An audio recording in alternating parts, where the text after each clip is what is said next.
Hey guys, it's Phoenix. I've gone back a little bit, back to Win Price's suggestion with cave generation, which basically allows me to modify the world generation code in multiple ways, in ways that you probably can't imagine. Someone actually liked one of the tweets and it brought that back to my attention. And if you haven't seen from the screenshot already, this is an example of line generation. This is basically the same concept, same logic, same idea with the cave generation system basically shooting up from the ground level, and now you have them exposed. Now what this allows me to do, and all thanks to Win Price as well, it allows me to basically modify the way caves behave. So normally caves would curve around, snake a little bit, have a bit of a circular structure to them in foundation, and what I've done is I've straightened them all out. So it's all constant.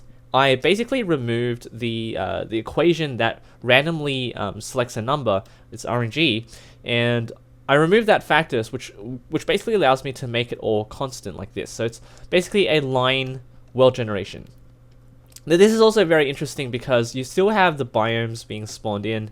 You can see that this is now a swamp biome, and you have caves and little features, little generative structures here, like the pumpkins and the oak trees, and you've got an acacia biome right there, and they actually look for the presence of grass on the surface. I'm currently in 49, so it's possible, and now I have acacia trees spawning. Alright, so I found a mineshaft underneath this pulp of grass and dirt, but essentially you can still find these structures in the game, just they'll all be broken up because the game is trying to spawn these in.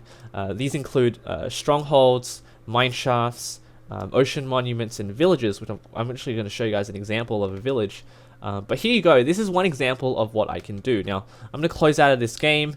You can download a mod which was created by Win Price. I'll leave a link to the video of the cave generation system. But let's go over and have a look at some of the other examples that I've done. So this is just a random debug thing that I created. You can see that there are mine shafts. This is exactly the same seed.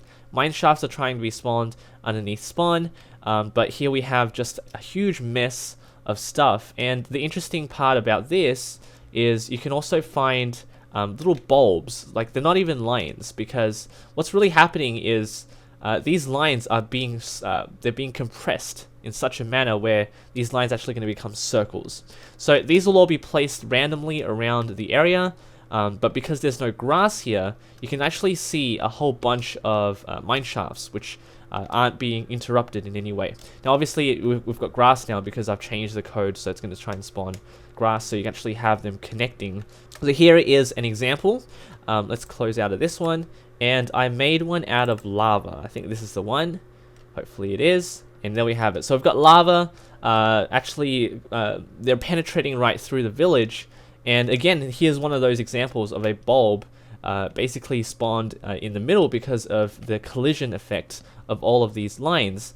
And here we just have this village which is going to be decimated very soon by the lava, but we still have these structures being put in place. So this is actually just lava, lines and lines of lava, and if I keep flying around, let's switch over to, am I in spectator mode? I don't believe I am. I should be now. Yeah, here we go. So, and then here we have just grass again, because it's been changed. But they do connect very well. So here is an example, and I do not know why this is happening. It shouldn't be. But they have it. So very interesting stuff. Thank you to Win Price for the suggestion. And just to prove my point, this is what happens when it's not actually lined. It's not linear. This is all curved. It's snaking around. And we have an ocean monument just over there. But this also looks pretty cool. We have a snaking effect vertically and horizontally. So let's hopefully change. There we go. Change back to spectator. And hopefully we can get the generation code to become linear. And here we go. So it's not connected because it's just really difficult. We've got curves and lines now, so it doesn't really connect as well. But this is just another example of a really cool way to play Minecraft and it's still possible to play because of all the structures still being spawned in. So thank you all for watching. Leave a like, subscribe for more creative content. Take care.